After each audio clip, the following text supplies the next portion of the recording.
What it do, flight crew? FTC. Flight team, stand up! I'm too high to remember. It's November. Now, I ain't gonna lie. I don't know if this is really like a scary. Boom! Got you done it. Nah, I don't know if this is scary type of video, all jokes aside. But I like how you guys definitely want me to get at least these types of videos once a week, because I definitely like them as well. We got conspiracy theories that turned out to be true. By Chillin' Scares, let's check it out. Japanese citizens. One night in June 1978, a 22-year-old single mother of 2 kids named Yaiko Taguchi was working her usual shift in Tokyo, Japan's cabaret Hollywood.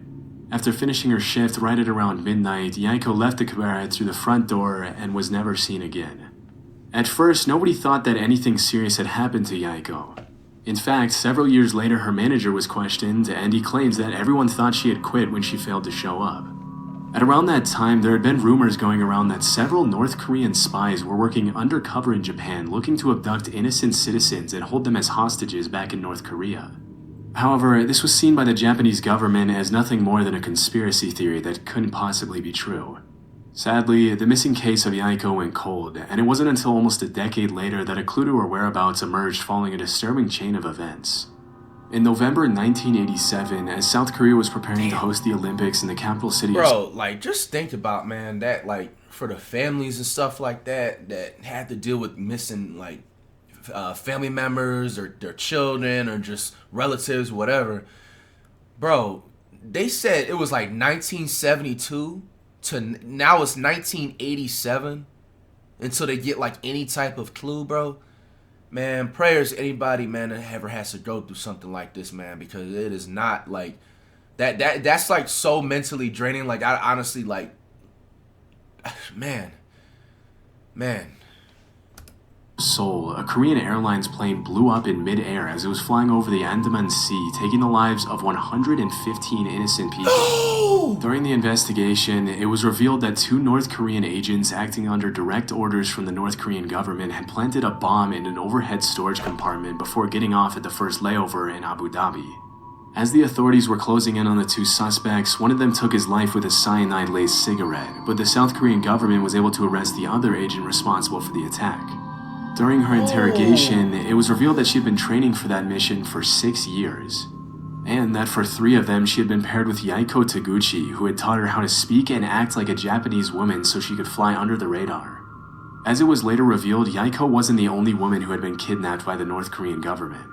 As of today, 17 Japanese citizens have been officially confirmed by the Japanese government as having been abducted by North Korea from 1977 to 1983. Damn. Disturbingly, a lot of them were shamelessly kidnapped in the middle of the day and thrown on a boat to North Korea. You might think that the victims were involved in something shady that put them on the North Korean government's radar, but the investigations actually suggest that most of them were average citizens who just happened to be at the wrong place at the wrong time. That's just terrible. One woman was captured while she was walking to a knitting class, and 2 others were kidnapped on a vacation to Europe. Another one, a 13-year-old girl, was taken as she was walking back home from school. Some of these victims were kidnapped for identity theft purposes, while others, like Yaiko, were forcefully brought to North Korea to teach the Japanese language and culture to North Korean spies.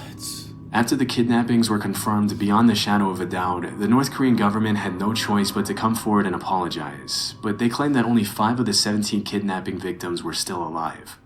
Over the next few years, the North Korean government would send what they would claim to be the cremated remains of some of the deceased victims back to Japan. However, as DNA testing would quickly reveal, pretty much all of the remains were fake, leading the Japanese government to believe that many more of the kidnapping victims were still alive. To this day, the North Korean government has stuck to its story, claiming that there are only 13 kidnapping victims and that the ones who are still alive were sent back safely to Japan.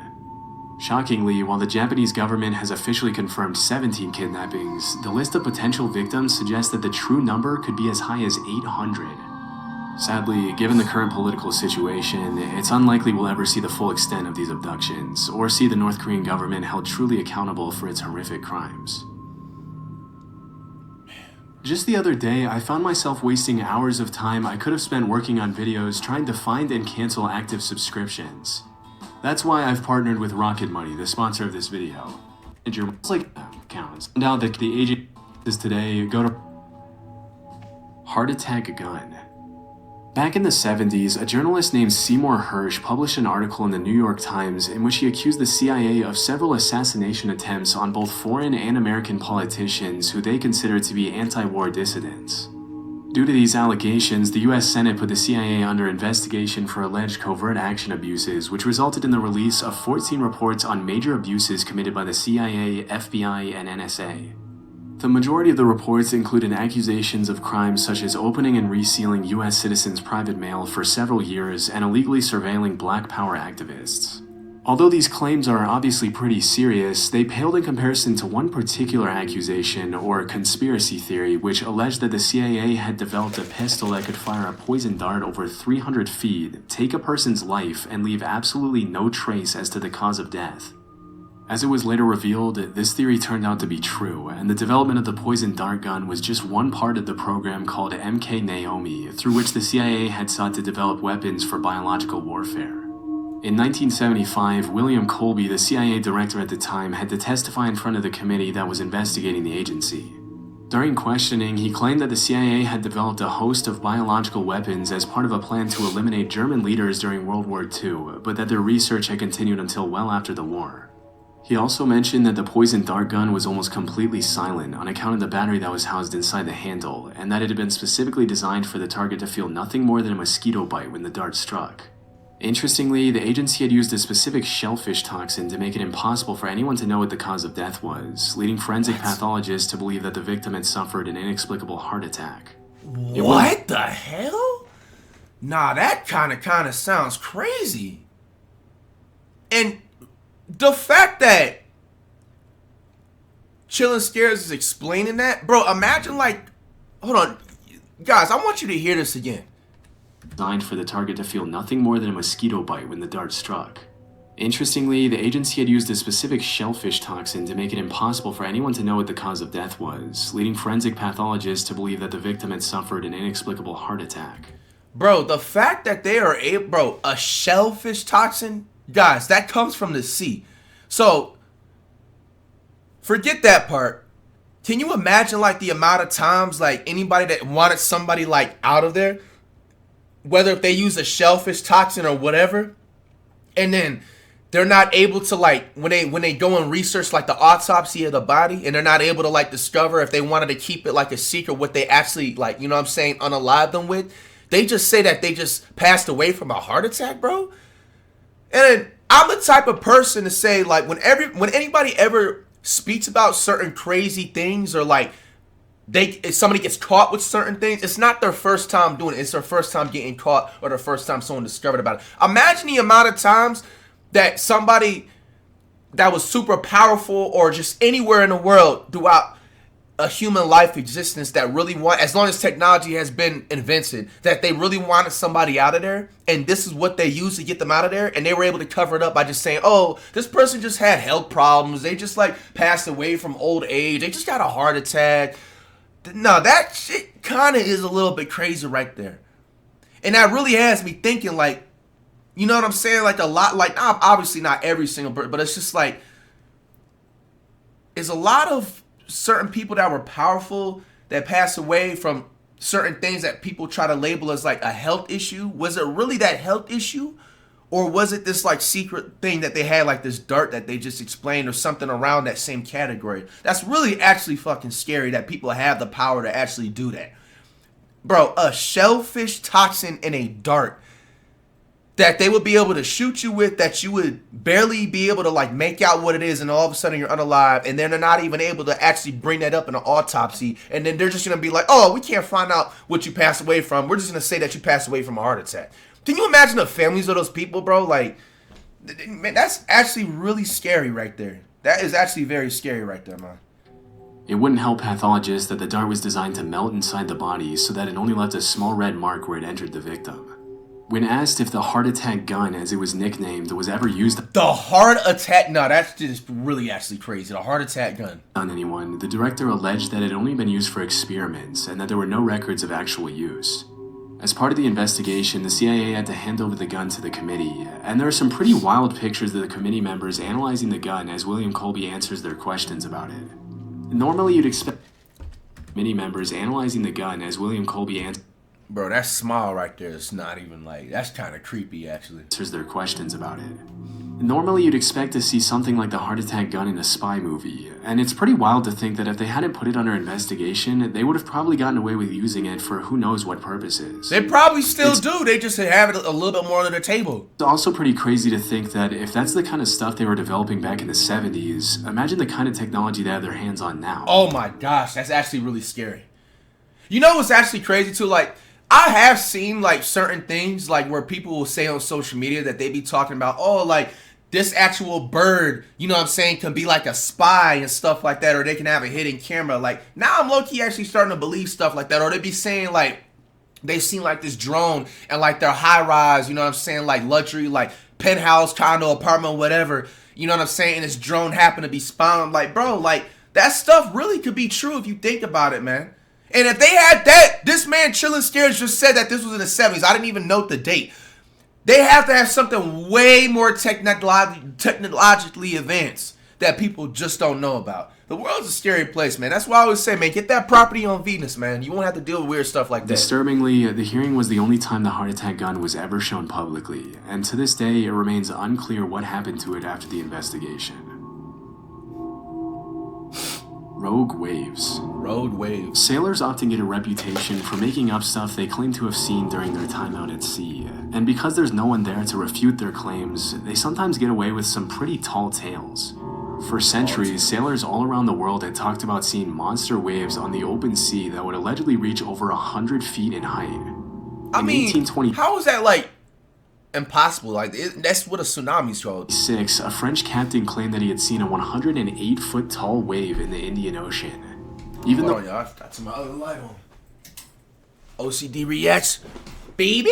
He had three sailors with him who backed up his claims. When he came back to the mainland, he was publicly ridiculed by the scientific community, as it was widely believed that it was impossible for a wave to be higher than 30 feet tall. For a long while after that, dozens of people continued to claim sightings of these monstrous waves in the middle of the ocean. But with no real evidence other than eyewitness testimonies, the existence of these waves fell into the urban legend or conspiracy theory category. In the 80s and early 90s, the Draupner platform was set up in the North Sea off the coast of Norway to extract natural gas. Bro, people, man, if you work at something like this in the middle of the ocean, man, you're the bravest person in the world. I don't care if they paying $5 million an hour. Bro, I am not, bro, how do you even drive to this, bro? You mean to tell me that when you're going to work, you gotta drive somewhere and they gotta take you on a boat for like a 15 or 20 minute boat ride for you to go actually to your workplace? I'm good, bro. I'm good. Bro, you hit that dump pack a little bit too hard and fall overboard, bro, it's over with, man. As part of the protocol that was carried out to see if the platform was stable enough to withstand the rough seas, a wave height recorder was installed on the platform. You got a wave height recorder? On New Year's Day in 1995, the sensor recorded an 84-foot tall wave, which served as the first real piece of evidence for the existence of rogue waves. After this incident, a lot of people started wondering how many of the sailors from previous centuries had been telling the truth. What's more disturbing than that is that there were probably hundreds of disappeared sailors from all around the world who had come across a rogue wave, also known as a monster wave or a freak wave. But because most people who encountered 100-foot tall rogue waves generally didn't live to tell the tale, their testimony went down into the depths of the ocean with them. Since the Draupner wave of 1995, there's been a growing interest in rogue waves brewing in the scientific community.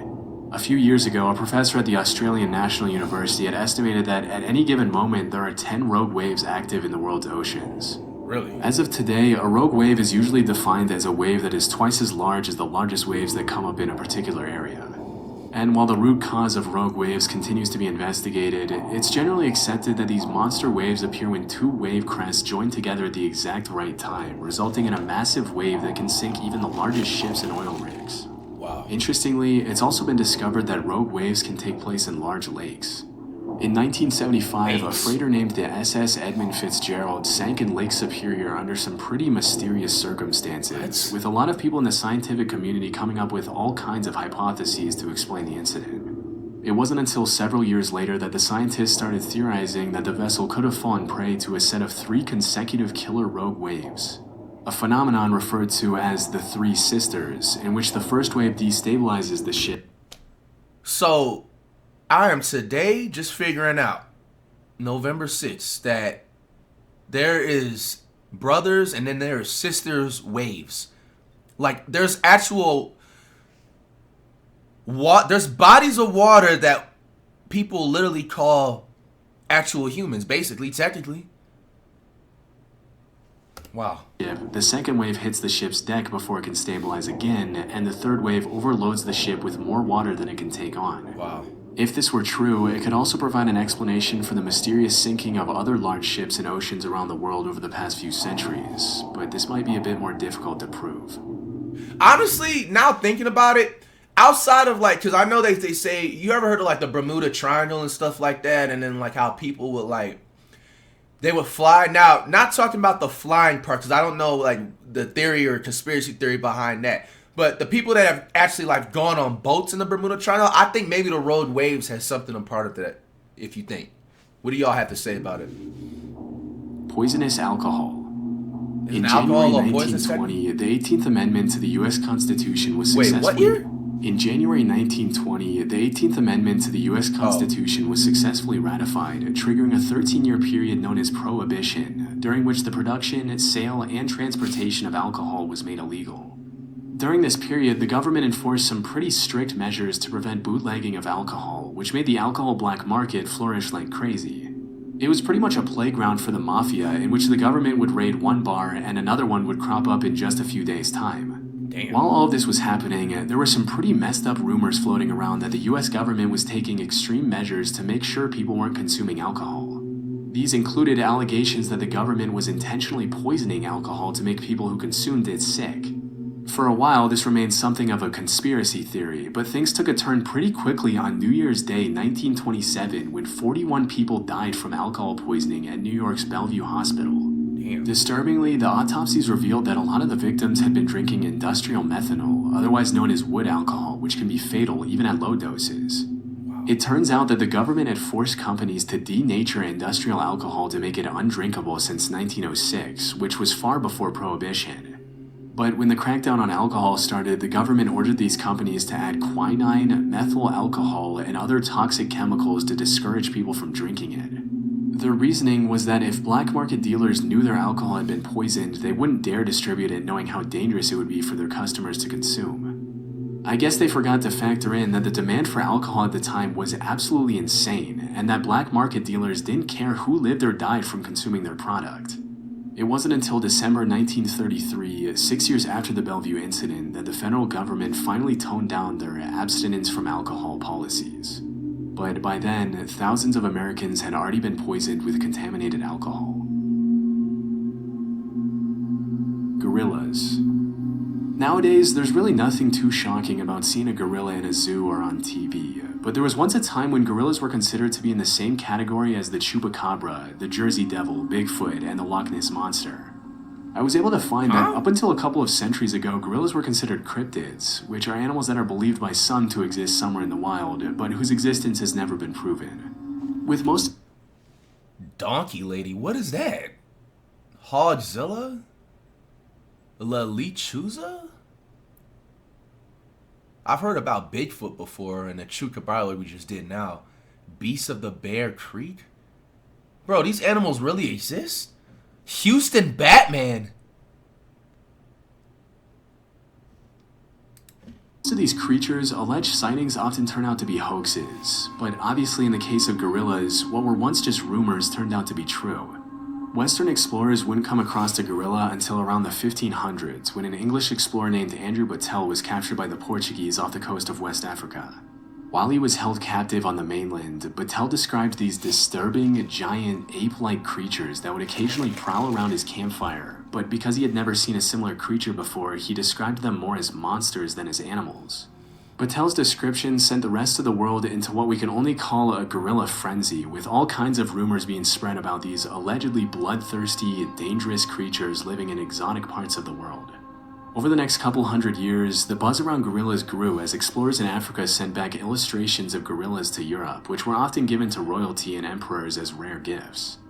If you were to ask any European back then what a gorilla was, they would have described it in a similar way to how we describe Bigfoot or the Chupacabra nowadays. They were thought of more as mythical monsters than regular animals. Damn. It wasn't until... So Bigfoot really technically is real. Because they were thinking gorillas... Over 200 not years real. or so later, that an American naturalist named Thomas S. Savage found a gorilla skull in 1847 during an expedition to Africa, which was the first piece of real proof for the existence of these animals. Naturally, this triggered a bunch of new expeditions to the area, and between 1855 and 1859, French explorer Paul Duchaillu confirmed the existence of gorillas and even brought some back dead. Just as Andrew Battelle before him, Paul Duchaillu also described gorillas as these savage, bloodthirsty creatures which stuck in the public mind for a long time. Around 15 years later, some German explorers brought back a baby gorilla from Africa to Liverpool, even putting up some towels on the ship so he could swing around and entertain himself on the long journey back. As you can probably imagine, as soon as the ship arrived back in Liverpool, people started flocking around the hotel where the gorilla was allegedly being kept to catch a glimpse of the once mythical creature. To the public's dismay, Pongo the gorilla wasn't the massive, violent monster they had thought, but rather a cute little 2-year-old gorilla who loved to play with dogs. A few years later, in 1902, a German explorer named Robert von Beringe killed 2 mountain gorillas, which were huge in comparison to the baby gorilla that the previous German explorers had brought back.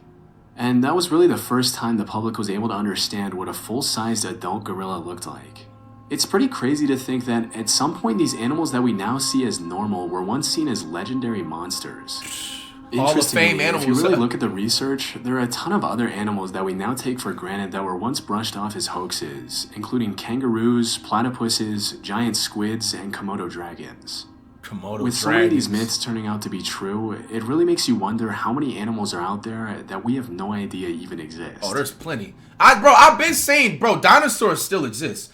There's like, when we reacted to stuff that people had said that they've only discovered like, I think 1 or 10% of the ocean. Bro, like, everybody has not discovered all the islands and stuff, especially like the islands that people actually like can't go on because it's like the civilization basically like bans them from anybody that's not theirs. You know, civilization type of people like to, you know, go on an island, you know what I'm saying, and etc.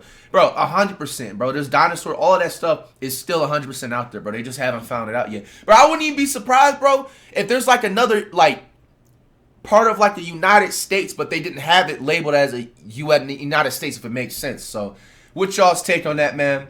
Very interesting video and conspiracies and everything like that, bro.